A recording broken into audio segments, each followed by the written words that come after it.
You're here. Very punctual. Oh, so the gruesome twosome come crawling back. Here to make amends after the gross irreverence you displayed last time? Very well. The almighty Dragon Lord Kahula How shall grant you the audience that you seek. Now pucker up and kiss our feet. Kanich, didn't you say you found him a teacher? He's just as out of control as ever! Hey! No one gets to discipline the almighty Dragon Lord Kahula How! No one! Maybe because I've never had a gentle-natured companion like Paimon to compare against. Is that a compliment? Yeah. I see what I'm missing out on now. And it's a lot. Kanich! We could drown this measly flying ant in one droplet of spit! How dare you compare her to the almighty Dragon Lord Kahula How! Oh, just wait till I possess your dead body! I will commit heinous atrocities! Tear down your legacy! Destroy your reputation! Wreak havoc on your...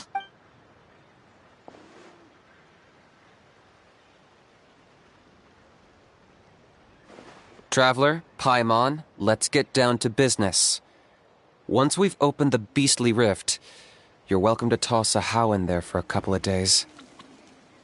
With pleasure. You don't need to ask twice. I got my hands on this device in a trade. It's meant as bait, but it'll also stabilize the abyssal energy. The rift towns will tear through space to get to this. Once they're here, we take them out and claim the rift for ourselves. You'll find out soon enough. First, let's try this out.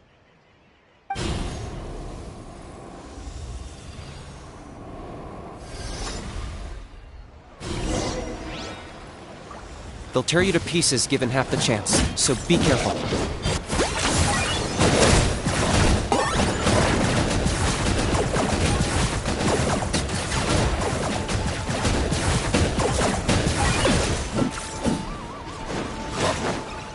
Let's dance.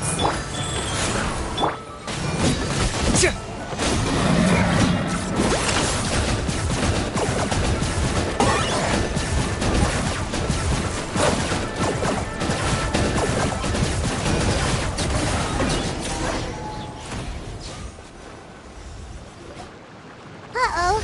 Are there even bigger ones on the way?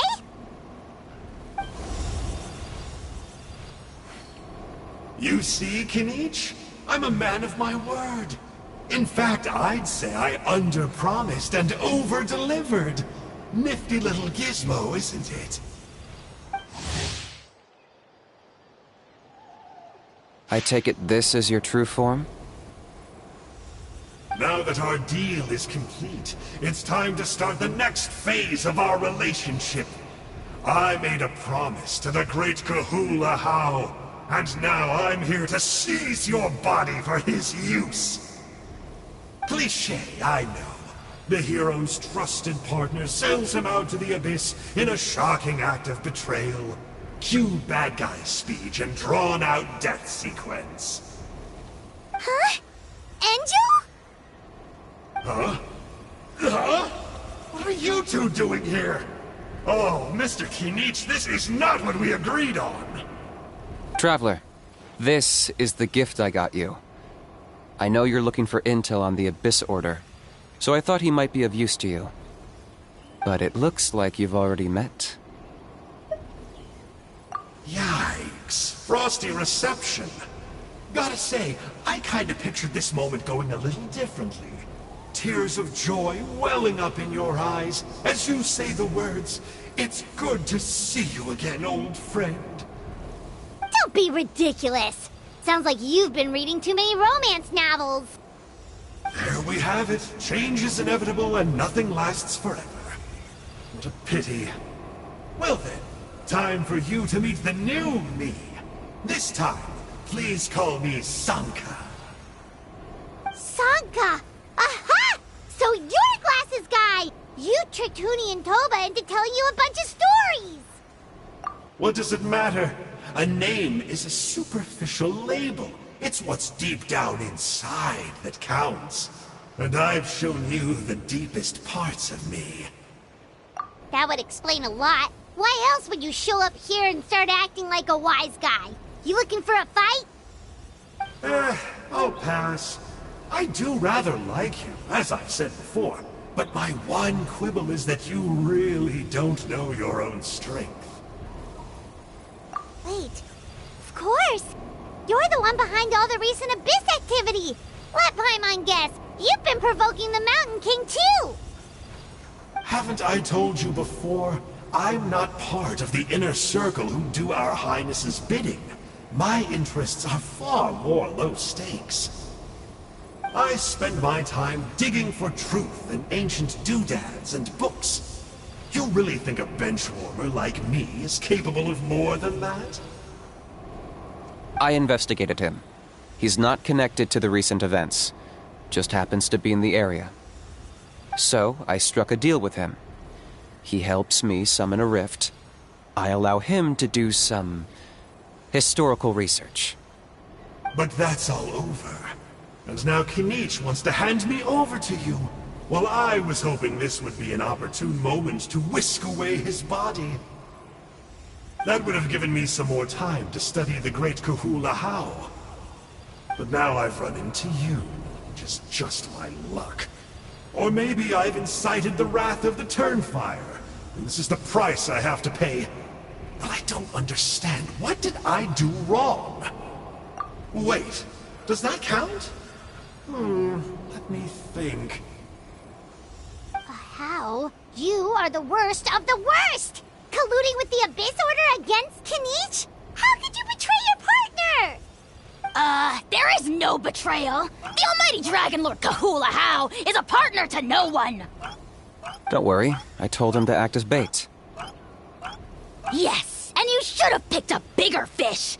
The Abyss Order? Ha! What a joke. Not even a match for our lowly servant. I put up with this toad's croaking for days, and it was all for nothing. It looks like your disciplinary measures have been less than effective, Mr. Enjo. What did you expect? Behavioral rehab isn't really our thing. Otherwise, we might as well change our name from the Abyss Order to the Abyss Boarding School. The abysmal disorder would suit you better. Kanish! Dispose of him! He is of no further use to us! Traveler?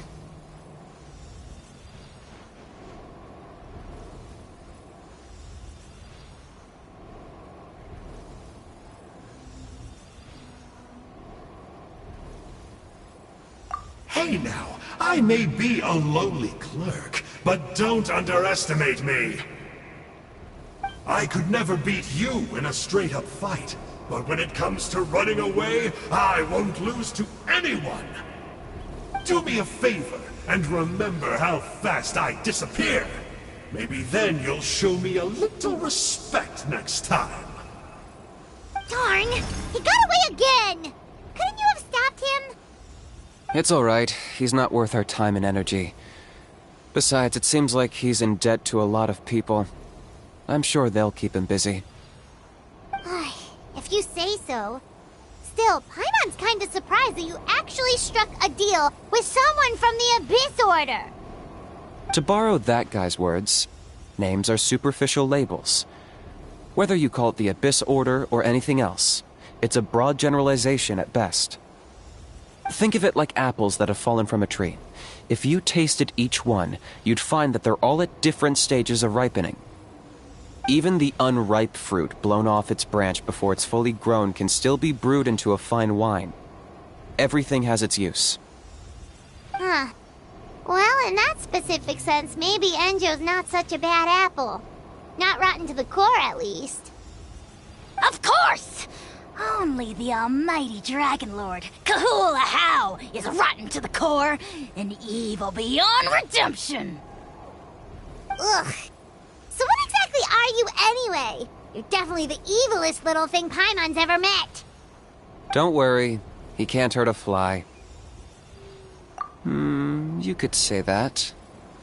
Paimon heard that those kinds of contracts might come with a terrible cost attached. Is that true?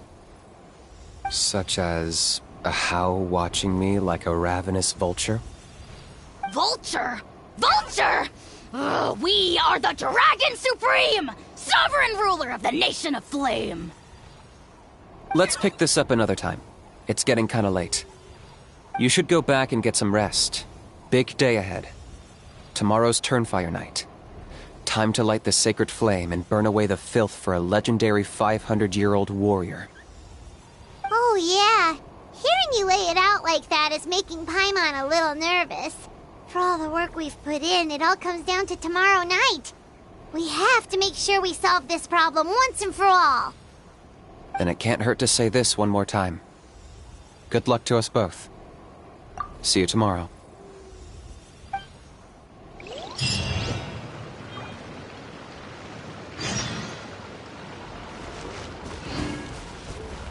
What happened to getting some rest? The How's piqued your interest, huh? It's true that he's a relic from an earlier Saurian age, but since we're bound to each other by a contract, you can see him as my companion for now. I know he can be awful, but don't worry. As long as I'm still around, he can't do that much damage. That's a key part of the contract. The How has to obey my orders and lend me his power for as long as I live. And after I die, a How gets control of my body. That's the price. Crazy, isn't it? That was probably the first time I really appreciated what it meant to pay a price. Then once I signed the contract, I received the ancient name Malipo. But that's a whole other story. We can get into it another time if you're interested.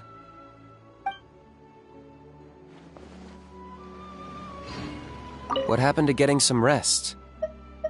You're cautious, like me. I get it. But don't worry, like I said, I investigated, and I'm confident he has nothing to do with the Mountain King situation.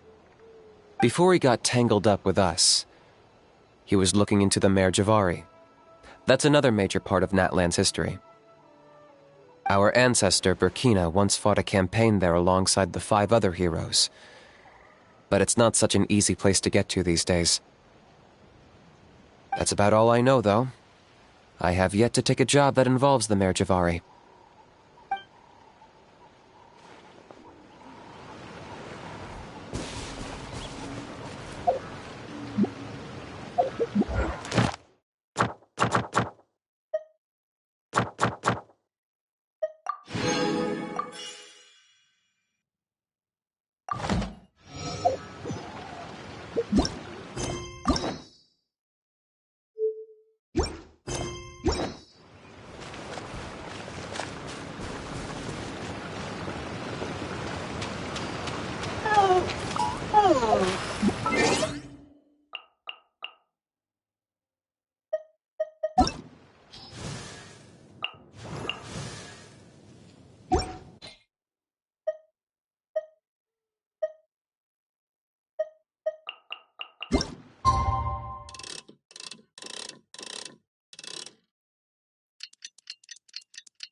Ah, at long last, you're back. I hear you've done much for our people these last few days. Everyone has nothing but praise for you. Many young people have heard the rumors, too. They're all eager to meet our new flame bearer. Well, they won't have to wait for long. It's almost time for the ceremony. We really hope we can resolve the Mountain King situation quickly and smoothly. Seems like a lot of people have been worrying about it, huh? Well, it's nearly time. So, if you're ready, then follow me to the ceremony site.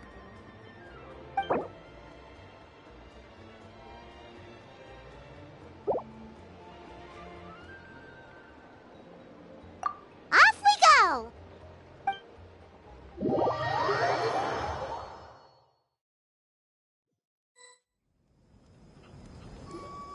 Here we are. Our honored guests have arrived. I have heard much about your fine work over the past few days. I hope you'll allow us to thank you properly after tonight's ceremony. Don't worry about it. Getting this huge venue ready must have been a huge task. No need to make extra work for yourselves on our account. Oh, if it means getting the Mountain King issue resolved, no cost is too great to bear. A resolution will come in due course, but every great fire starts as a tiny spark. We must take it one step at a time. No one would disagree with you if that were possible, Chief, but it's been far too long since we've seen a real step forward. Look around you. Can't you see how our numbers have dwindled since the last Turnfire night? The ceremony was arranged on short notice. Many are away from home and could not make it back in time. That may be so, but still. Good evening, Traveler in Paimon. Kanich! Not a moment too soon. Chief Wayna, Elder Trinidad, could you give us a minute? I'd like to give the Traveler a few pointers as the previous flame bearer. Very well, but make it quick. Let me know when you're done and we will begin the ceremony. Let's step to the side. Has anyone gone over the key steps of the ceremony with you yet? Yeah, Elder Trinidad did, but, Paimon seems to have forgotten them. What a surprise! The flying ant has an ant-sized brain. If you don't want your tongue to be burned off by the sacred flame tonight, I suggest you stay quiet. See those sacred flame pillars? Once you've lit the fire, go light each one up in turn. Once that's done, head down into the cave where the Mountain King slumbers, light the braziers along the way, then bring the flame to the final altar. Then the ceremony is complete. That sounds simple enough. The process isn't complicated, but remember, you mustn't turn back at any point. If you miss a pillar, you can't light the next one, then come back to it. You have to keep moving forward, or it's seen as disrespecting our ancestors. If that happens, you won't receive the blessing of the Turnfire, and you'll have to start over. I made you a diagram that summarizes the steps. Take a look.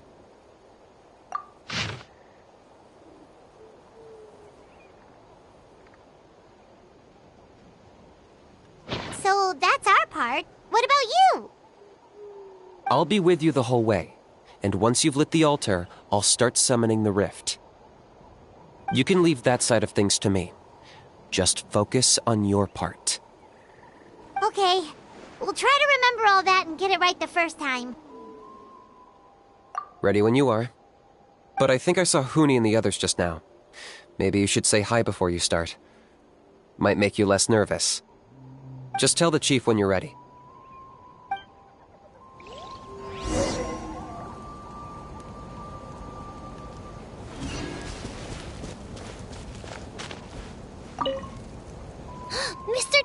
Traveler! You look so cool today! You're gonna make sure the Mountain King never threatens us again, right? I believe in you. I'll be cheering you on the whole time.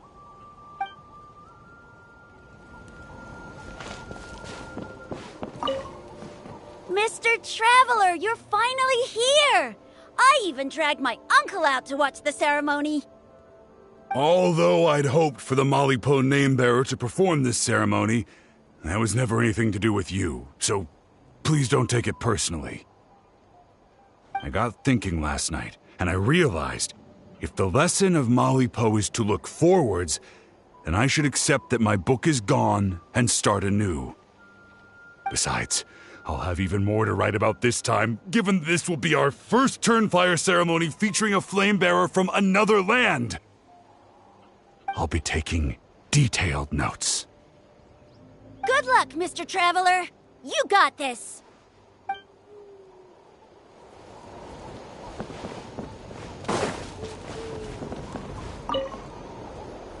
How are you doing?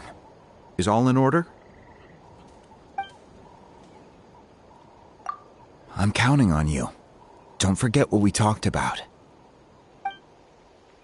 By past fuel and present flame, life marches ever on. My brothers and sisters, the time has come to light the fire once again, and let the Turnfire night shine bright in Hoytzitlan.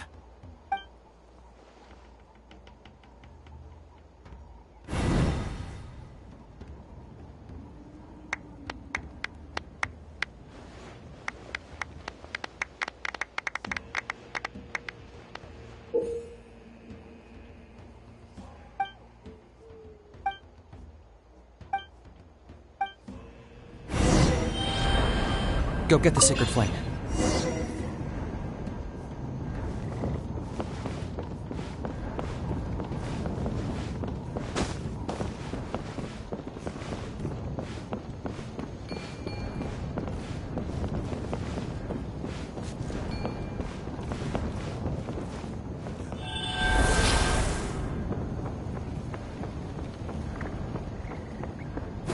Nicely done. Off to a good start.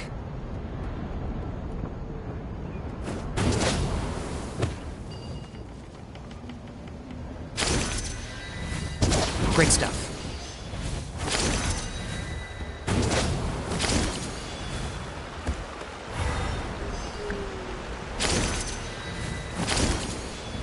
You're over halfway. Keep it up.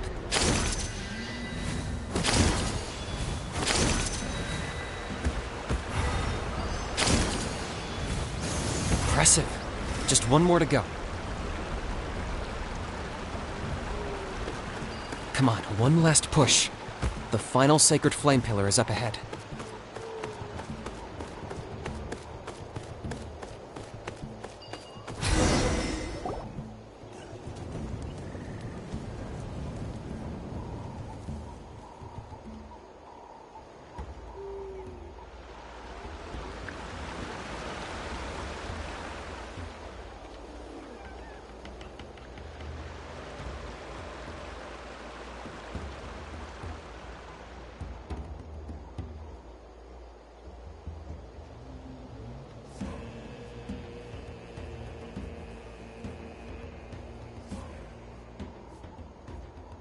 Great! All the pillars are alight.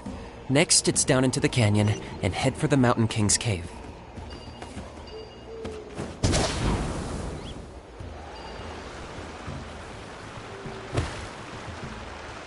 Almost there. The cave is just up ahead.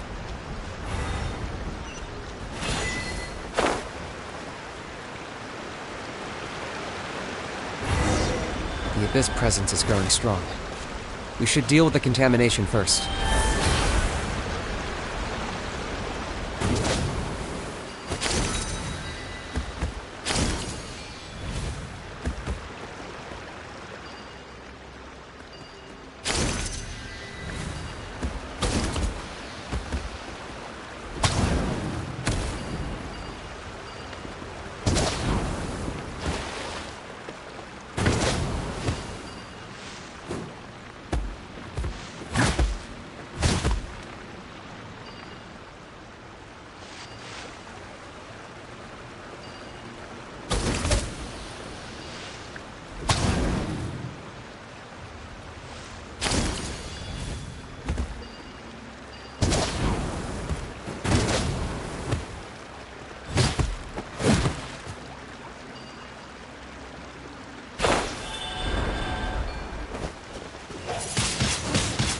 Divine Blade! Yeah! Yeah!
There's the altar of the sacred flame.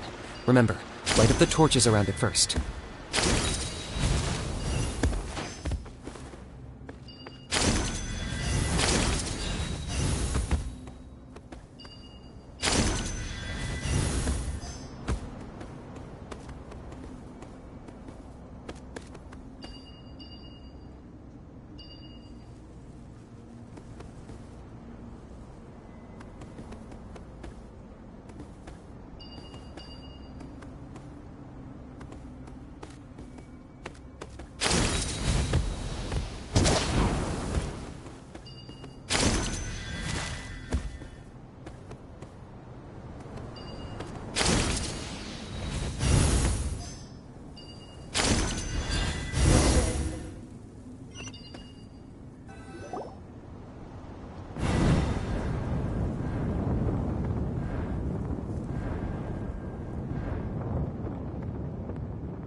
Woohoo! We've lit up the final altar!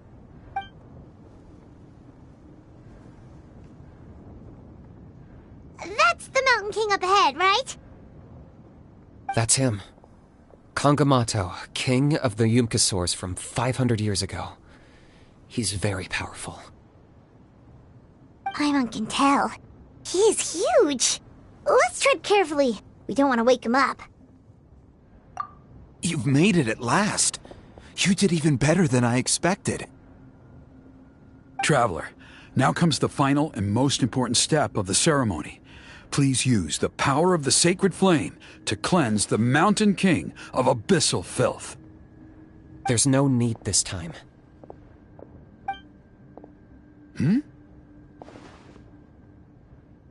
Such strong abyssal power. What is that thing? Kinich, what is the meaning of this?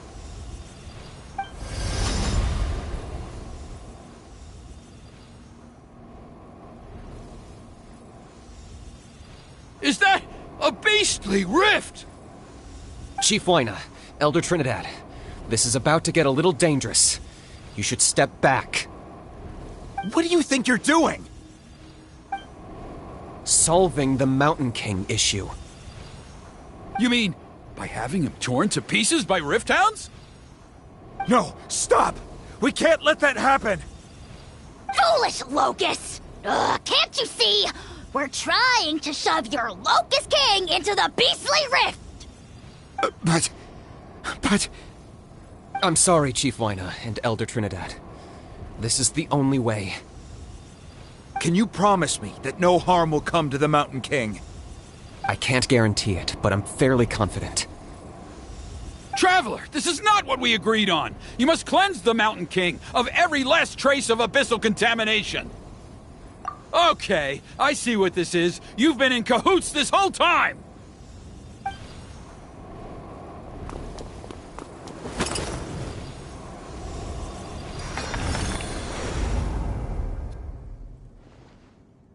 Ugh, you imbecile! What have you done? Oh no! The device is destroyed! You forced my hand. I had no choice. Elder Trinidad! What are you doing?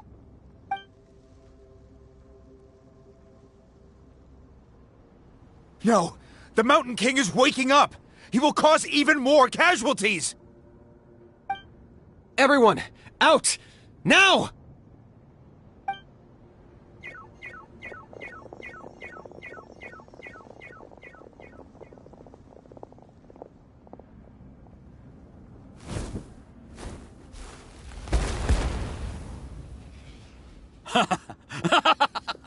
Oh, it seems there's only one way to awaken you all from your willful blindness. More sacrifices must be made.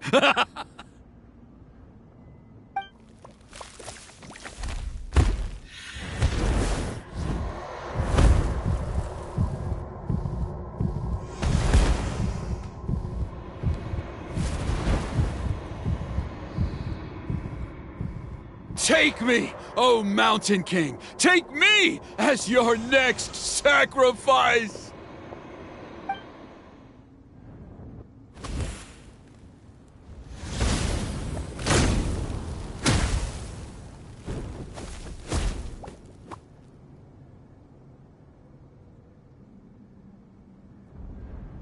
Everyone's still outside.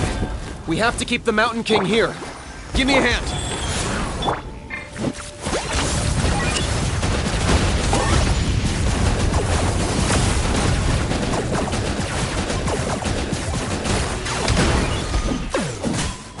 Watch out for the fruits he's spitting out. I can use those against him.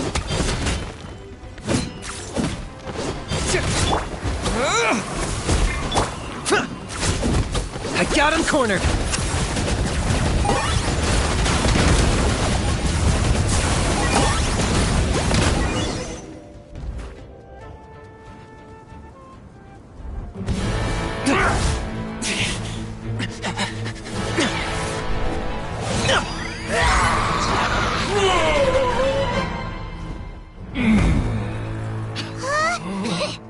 What do? We can't open the rift!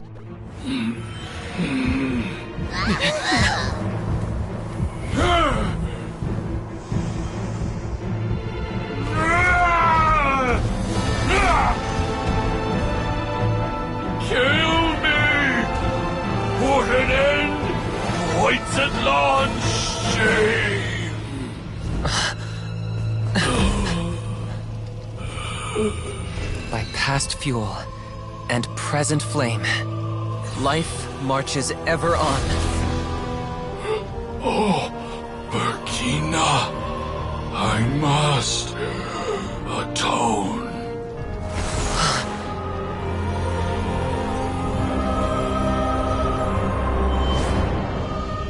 Patience. We will answer to the fire for all our deeds.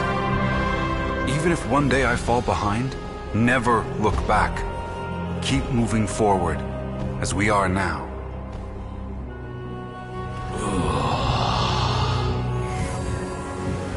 Live with your guilt and shame.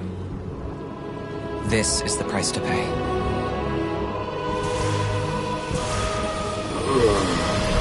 Heir to the Turnfire, please use my ruined vessel to train the heroes of the future.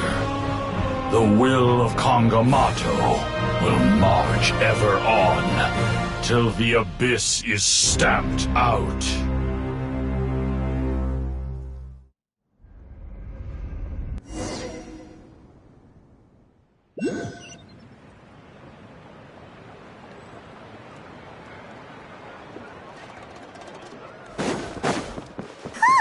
Pretty eventful day yesterday, huh? Paimon wonders how things are doing now. Let's go ask the chief! Traveler, you've come at just the right time. I have some good news for you. Trinidad's condition is stabilized. He suffered burns on much of his body, but we believe he'll survive. Guess that's the best news we could hope for.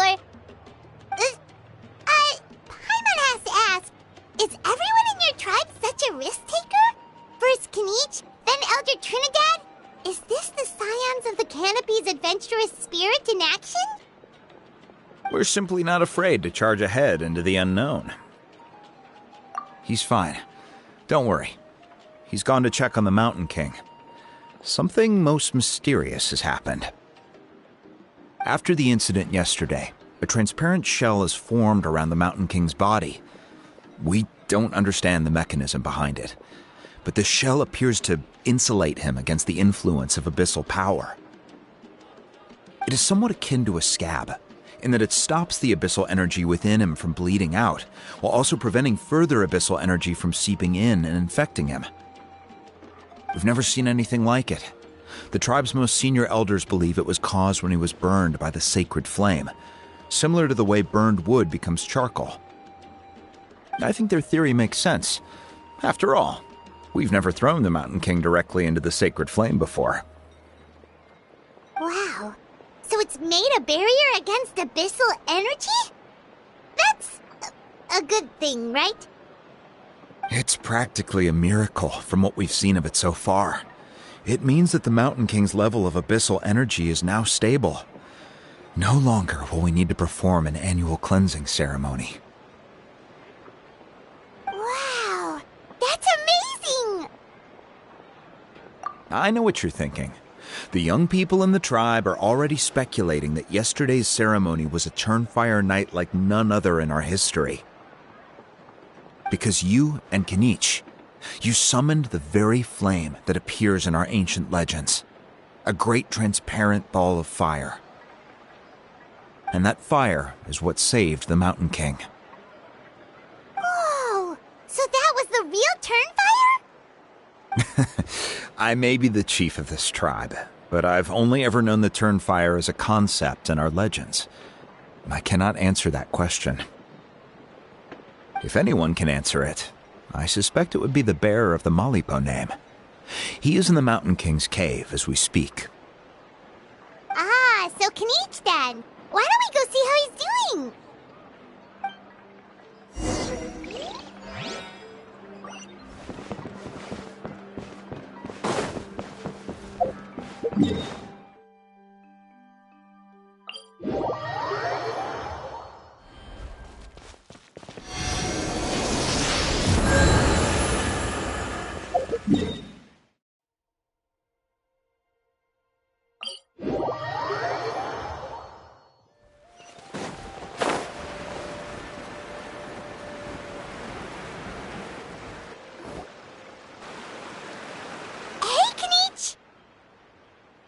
Hey yourselves. You two doing okay after yesterday? We were gonna ask you the same question. You scared Paimon half to death when you rushed into the fire! Sorry, I couldn't just stand and watch the Mountain King get burned alive. So you thought you'd try and extinguish the sacred flame with Dendro? Or is that an attempt to make the almighty Dragon Lord Kahulahau die of laughter? The sacred flame only possesses a fraction of the Pyro Archon's power. It's not as if I was fighting the Pyro Archon herself. Kenichi, when you went into the flames, were you intending to, Intending to what? to, do the same thing as Burkina? Sacrifice myself? Of course not. My focus was on keeping the Mountain King alive, not on what it would cost. But now I'm curious. What made you think I was going to sacrifice myself? Well, because everyone's saying the Turnfire is what saved the king last night. And Ponche's theory was that summoning the Turnfire is a tit-for-tat exchange, right? So, Paimon thought you decided to pay for it with your life. So you've heard that rumor too. I'm afraid I can't say for sure. What happened yesterday was a first for me too. Well, even if you don't know, there's probably no one in the world who does. What I would say is, if that really was the power of the Turnfire, I'd sooner believe that the Mountain King summoned it himself. The Mountain King? Then, what price did he pay? The core meaning of price is not atonement or compensation, but what you're willing to give up in order to obtain what you want. It's easy to die for your sins. Much harder to live with the guilt and keep on going. In the end, the Mountain King chose the latter option. For Burkina and for the tribe. That's the price he paid. Alright, so how is the Mountain King doing now? Health-wise, there's nothing to worry about. He'll enter a fighting stance whenever we set foot in his territory. But his attacks are gentler now and not as crazed as before. Like he said yesterday, he just intends to be a sparring partner for people to practice with. Yeah, I tried communicating with him again, but he didn't respond. We dare say that Locust King has well and truly lost its mind. The lights are on, but nobody is home. Its body remains fighting fit thanks to the perverse power of the Abyss, but time has been less kind to its soul. It was ground to a pulp long ago. But we saw him come back to his senses yesterday. That was merely one last burst of brain activity before it croaked. As you humans would say, it went out with a bang. Oh, come on! Stop being such a doomer. Paimon bets the Mountain King has finally let go of the tragedies of the past now, and is focusing on moving forward. That's why he doesn't have time to chat with us. He's too busy thinking about the future. Well, at least it means my fellow tribespeople can move forward now, too. Thank you for your help, Traveler. I owe you one.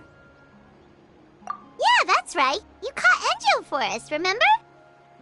But he ended up being completely useless.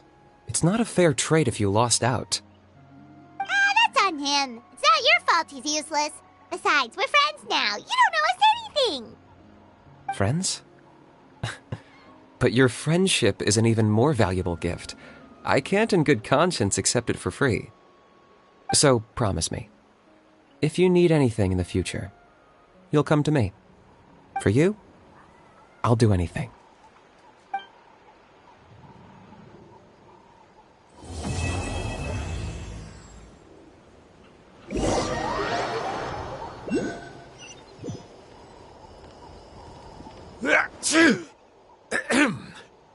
So, in the end, only poor little Hoonie got the sad ending? Yeah, everyone's happy except me. First Nana, then my dad. Why does everyone in my family have to suffer? Hoonie, it'll be okay. Your dad will get better soon. Toba, you're my friend, so I shouldn't say this to your face. But it was all the Mountain King's fault. Huh? Now hold your horses, kiddo. If you promise not to fight, Uncle Sanka will tell you a story. Okay, before you roll your eyes out of your skull, I promise you can trust me. I almost got my eyebrows burned off by the turnfire after last time. That's why I came back, to make it up to you. All right, I'll just get to the point. Do you know what Uncle Sanka loves the most about your people? What? Your extreme sports. Huh? On my first day here, I got hit by someone falling out of the sky. I believe you call it bungee jumping? It's a dangerous sport, to be sure, but the courage it took to make the jump impressed the heck out of me. So, I introduced myself to the jumper, we made friends, and I even helped treat her wounds. Oh, such a nice friend. Of course. Anyway, the good times didn't last, because I got captured by a powerful foe, so we had to part ways for a while. In the hands of the enemy, I was scorned, scolded, and nearly given away as a gift. Oh, it was so humiliating. A horrible experience to look back on. Why does Uncle Sanka always have to suffer, I thought. So I feel your pain, Huni. I was in the same position. But in the end, I made it through, and I left all of those painful memories in the past. I even managed to reunite with my friend. Is that it? The moral of the story is to look forward in life, right? Yeah, we've heard that one millions of times. Sorry, Uncle Sanka, but you're not cut out to be a teacher. Very smart, Huni, but not quite smart enough. What I'm trying to tell you is that after I reunited with my friend, I found her injuries were all healed, but she really missed her family. So, I thought you might like to see her too. She's right behind you. Turn around and see. Another trick about not turning back? I'm not falling for that one again.